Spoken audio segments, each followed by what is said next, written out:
haven't spoken to the camera in a very long time. Hello everybody, welcome back to my channel. It is probably March when you're watching this and I haven't uploaded anything, I don't think, either since December or November. So it's a little bit late in the day to be doing a video like this showing you what I got for Christmas. It's not what I got for a Christmas video, but I did get something very special for Christmas, which is the brand new iPad Pro. I've got it here. So if you're familiar with my work, you will know that I'm not a digital artist. I'm more of a traditional artist, but last year I really got into digital art and started following a lot more digital artists on Instagram and on YouTube and things like that. And I started experimenting myself and using Photoshop, which I have on my desktop computer, to try and create a few digital art pieces and just experiment with Photoshop as a drawing tool. So I was very kindly gifted the brand new iPad Pro. I'm not sure the size of it, but I think it's the biggest one and the newest one for Christmas by my fiance. And here it is in all of its glory. So I've been using it since I received it on Christmas Day.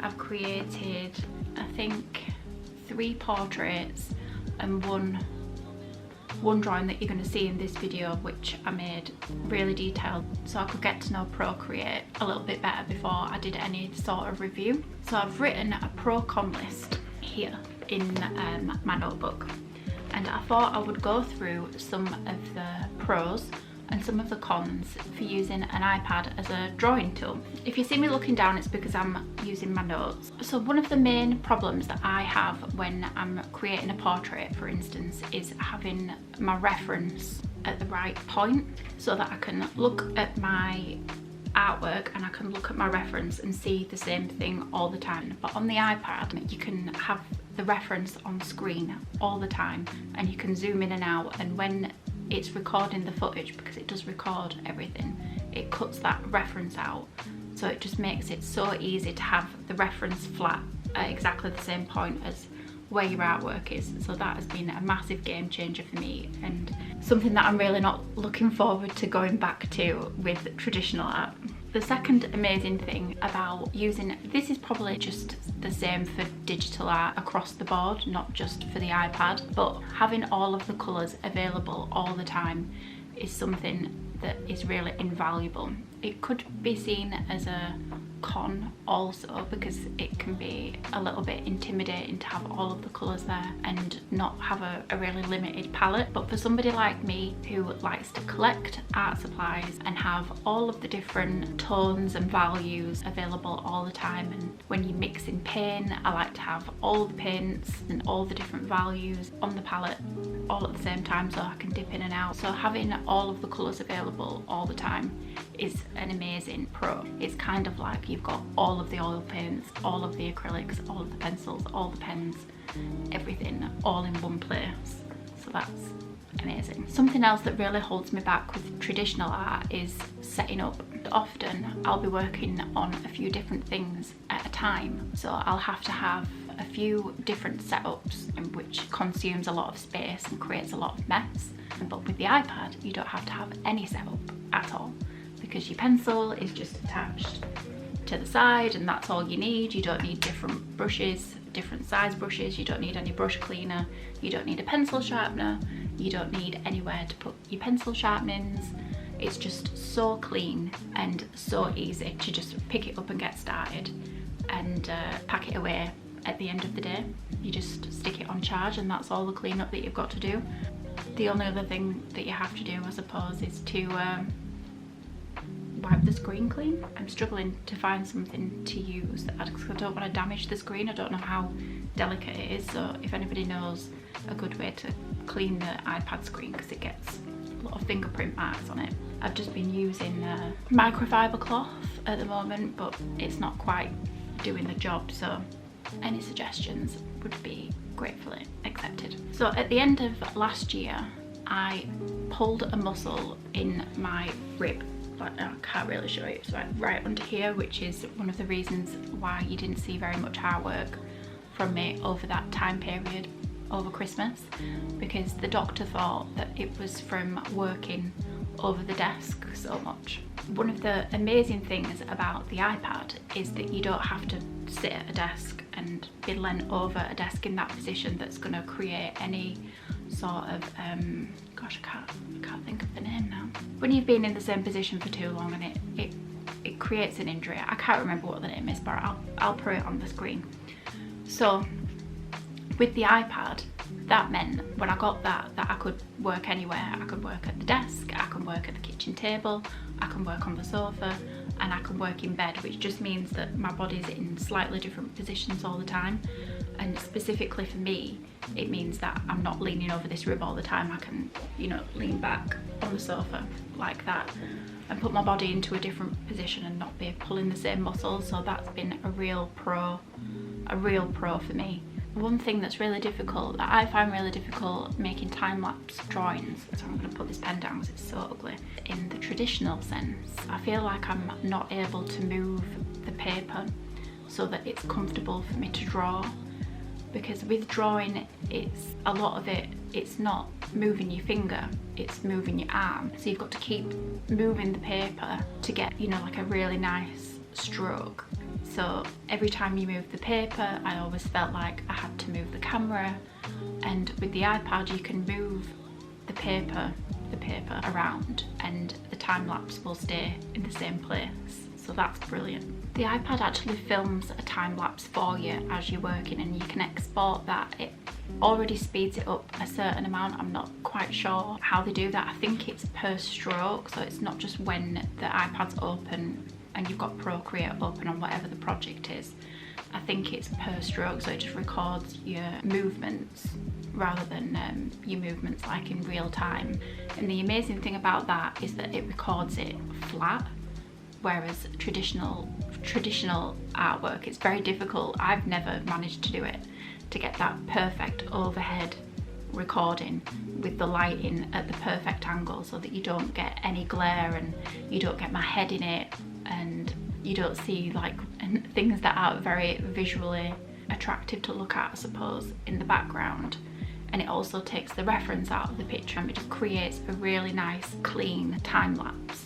One of my biggest fears with artwork is that I'm going to have worked on something for a really long time and then something out of my control, or because I am quite a clumsy person in general, is going to happen. Like I'm going to spill a cup of tea on my artwork, or I'm going to lean over and accidentally bend the edge of the artwork, or I'm going to tear it, or there's going to be something that I need to erase and I can't erase it, or I'm going to take the texture up of the paper. And when you're working digitally, there is no chance of any of that happening. Any mistake can be erased.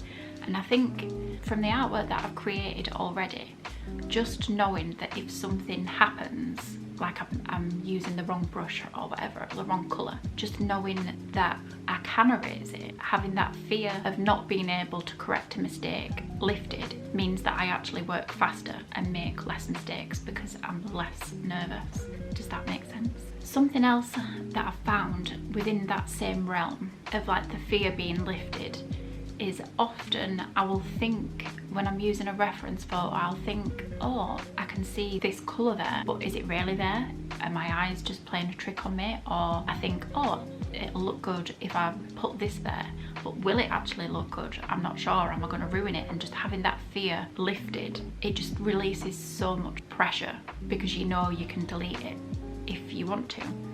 And I've found that I'm actually not deleting these things. It's making me follow through with my ideas and follow through with colours that I think that I can see that probably most people wouldn't notice. So I'll give you an example. There is one specific portrait that I did a couple of years ago, and I think the dog was in a conservatory or something and there was like light hitting the face, and it was a black and white dog. I'll put the picture on screen if I can find it. I did the whole portrait. And after looking at it for a long time, I started to see little light strobes, reflections on the white fur, different colours that you wouldn't expect to see when you're looking at a black and white dog, for instance. I wasn't sure whether it would be a good idea to put those colours in there or not, but with digital art, you can create a new layer put the colours in, and if you think it looks better you can leave it, and if you don't you can just delete it. It just alleviates that pressure and takes away so much of the extra time that you spend thinking, should I do this or should I not do this, and worrying about it. So I think it would even be beneficial to people who don't want to do digital art, that want to keep doing traditional art, but to have an iPad, just even if you don't want to use it for your actual artwork, but use it just to experiment with your artwork on, if that makes sense. Like if you want to try something but you're not sure how it's going to look, you could take a quick picture of your artwork, traditional artwork, put it on your iPad, do the experiment, see if you like it, and if you don't do it, and if you do, then it gives you the confidence because you already know that it's going to look nice and you're going to be happy with it. So that is a massive thing for me. I've really enjoyed that. Obviously, after you have finished your artwork, your traditional artwork, your painting or your drawing, especially in this day and age where most people, maybe not most people, but a lot of people are only being able to view artwork digitally. So you're looking at artwork in places like Instagram, other people's websites. So when that artwork is finished, you then have to digitalize it, which means you've either got to figure out how to take a picture of it, which I still really struggle with photographing my artwork. You've got to scan it, and then you've got to edit it and make it look good with a light behind it. But if you're using a digital drawing tool, you're already doing all of those things while you're making the artwork, because it's already got a light behind it, it's already in the digital space. You don't have to mess about trying to get the lighting perfect, to take the perfect photograph and then put it into Photoshop and then try and get the colours right. You don't have to mess about scanning it. I find scanning really stressful. So taking all of those elements away, again, just saves time and releases some pressure. Something that you'll hear people talk about a lot that's really important when you create an artwork is to step back from whatever it is you're working on and look at it from a distance so you can get a clearer perspective. It's a little bit cumbersome to be getting up and down and like walking to the other side of the room and looking at it from a distance, but when you're working on a digital piece it's really easy because you don't actually have to move at all. You can just zoom out really far and then you'll be able to get a good perspective and be able to see what the artwork would look like from a distance, so that will also save you a lot of time and frustration. Now, moving on to the cons. These are things that I've just found a little bit cumbersome with using the iPad, and I have only had it for a short amount of time and I'm not actually a digital artist, so there are a lot of things, more things that I don't know about using an iPad and about digital artwork than things that I know.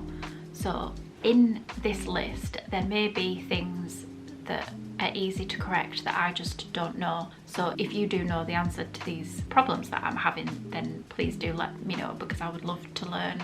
I would love to learn more about digital art and be able to correct these problems. So these aren't complaints, these are just things that I haven't figured out yet. One of the things is, even though the battery tends to last me all day, a lot of times I like to draw for longer than the day, if you know what I mean. Like I will wake up, because I charge my iPad by the side of the bed, so when I wake up in the morning, usually the first thing that I want to do, I'll get a cup of tea, get back into bed with my cup of tea, and I'll draw in bed. But then by the time we've then got to the end of the working day, and I also want to draw at the kitchen table while I'm having my evening meal or after my evening meal, and then want to draw again, it won't last that long, but it will usually last, you know, for a 9 to 5 day, it'll last quite well. And something that I've found quite inconvenient is, and this is the same with all Apple products I find, the cables are so short to charge them.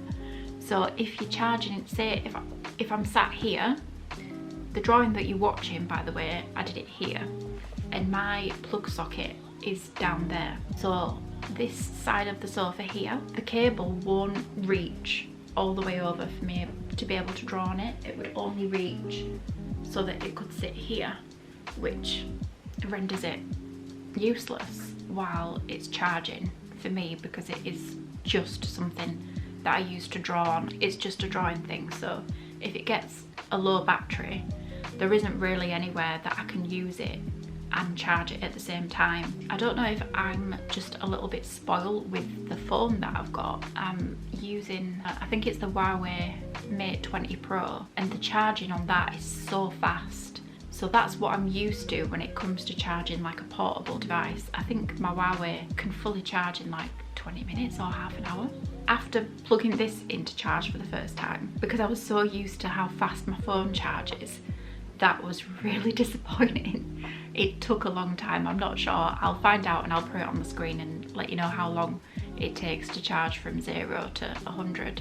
But it felt like a stone age. What I used to do with my old iPad is I would buy longer chargers, longer charge cables, but they were always not official Apple chargers, so they would stop working after a little while. So I'm not sure do Apple sell longer cables, but the ones that they send with these are rubbish. They're too short. Another thing that I've found, which is a little bit of a when making digital art, is that you don't have an original. And as like a tactile person, like I like touching things.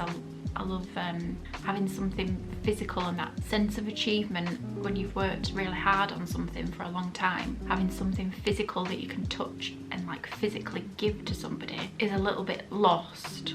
The way that I'm trying to combat that for myself is by printing it, but I haven't quite figured out the best printing solution, because at the moment what I've printed, it looks a little bit flat, and I'm not sure if that's just a problem with the artwork itself. Like I haven't put enough depth into it maybe that I would with a traditional piece of artwork. So that's something I really need to think about and try and figure out, because I'm sure it's definitely not an iPad thing. It's something that I'm doing wrong, but I'm not quite sure exactly what that thing is yet. This painting that I'm working on at the moment, I made it so that it would look good in the video. I created this painting specifically for this video.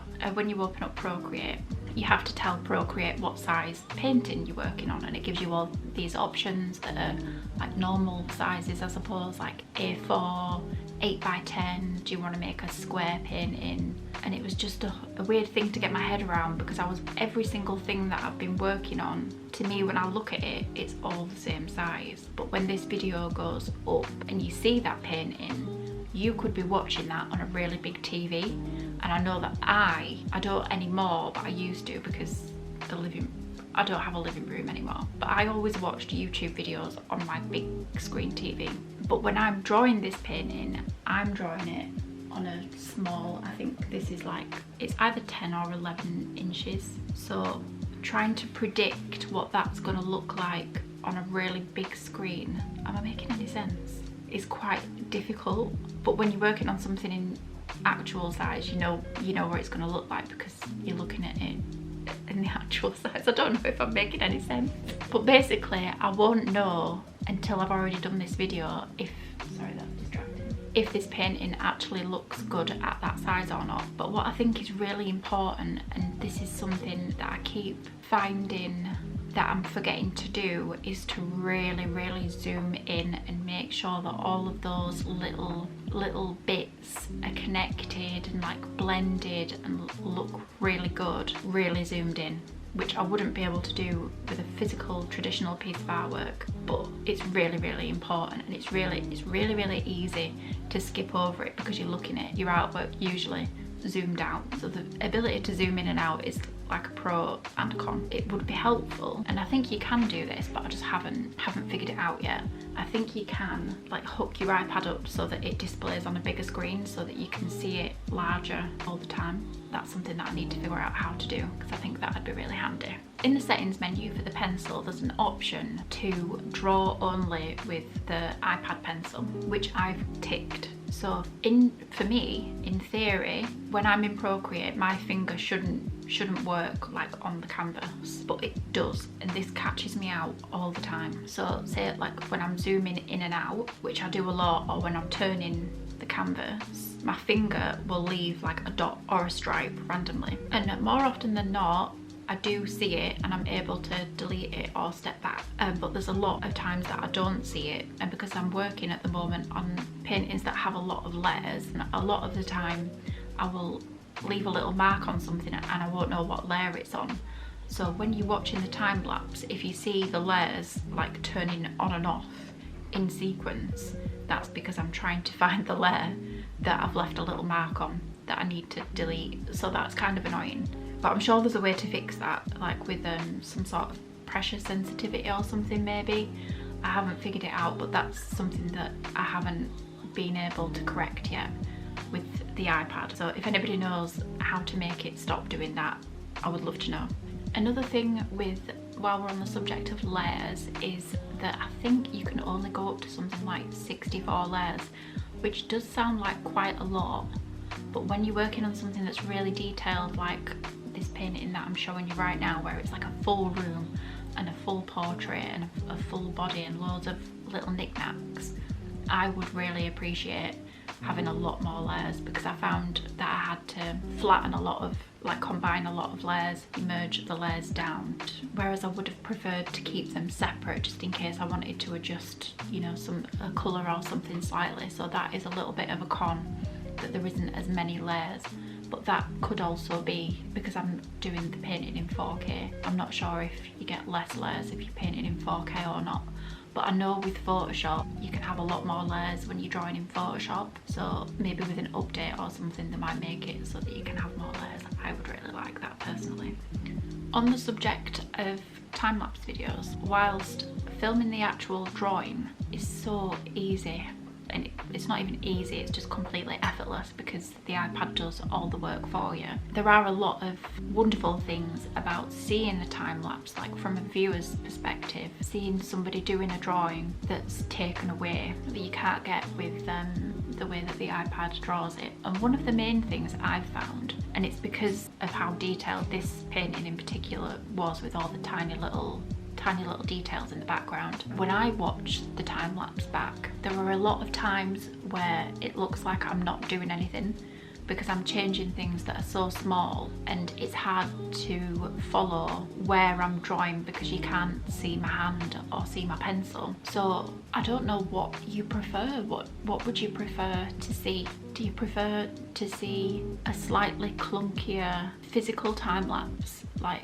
I could just film myself drawing on the tablet with my camera like this, or do you prefer to see the flattened out digital version where you can't see my hand? Because another thing that I noticed that might be a little bit less helpful or engaging when you're watching a time-lapse is that you can't really see what colour I'm using or what medium that I'm using. You can't see what brush I'm using unless I tell you what brush I'm using, if I'm making it slightly darker or slightly lighter, which I'm not sure if that is a problem or not. For myself, doing a little bit of both might be a good compromise. Let me know what you think, let me know what you prefer. My last con is about the actual physical iPad itself.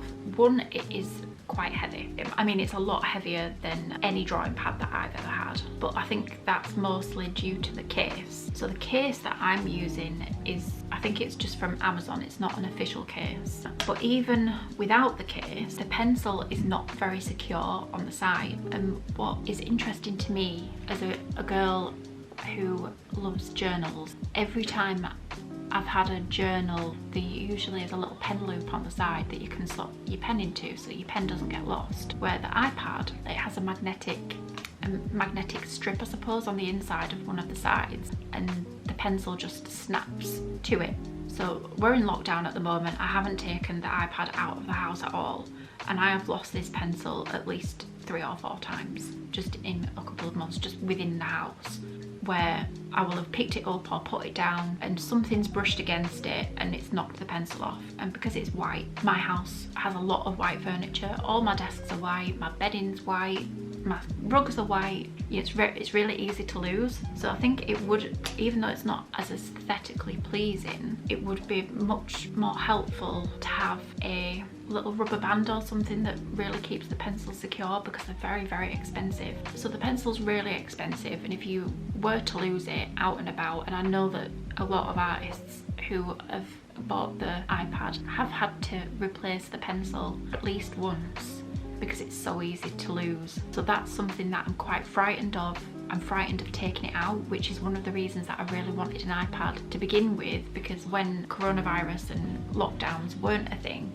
I was someone that would be out and about at weekends. I used to go away on lots of trips and lots of holidays, and taking the iPad with me would have been so much easier than taking pencils and pens because I would always bend my sketchbook, you know, in transit, and I just thought having an iPad would be so amazing because I wouldn't have to take any pencils with me and take, you know, just create less mess, and it'd be a really streamlined thing to travel with.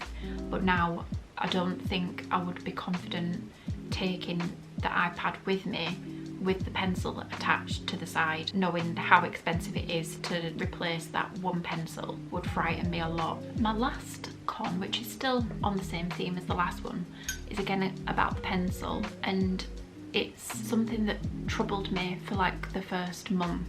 Whilst the iPad is in the case, more often than not it's fine, but it usually happened at least once a day where when the pencil was attached to the side, the iPad wouldn't recognise that the pencil was there and it wouldn't let me draw with it. We've since discovered that if I pop the iPad out of the case and then attach the pencil to the actual iPad without the case in between, it works, but it's such a pain in the backside to pop the iPad in and out of the case all the time because it fits in there so tightly that I'm now just using it half in and half out. I don't know if you can see there. I now keep my iPad hanging half in and half out of the case because I can't be bothered squashing it in and out of the case all the time just to attach the pencil. Now the case that I'm using, like I said, is just from Amazon, so it might be that it's not a problem with the official cases, but the official cases are about £80 I think, so I'm not sure whether it's worth it to buy an official case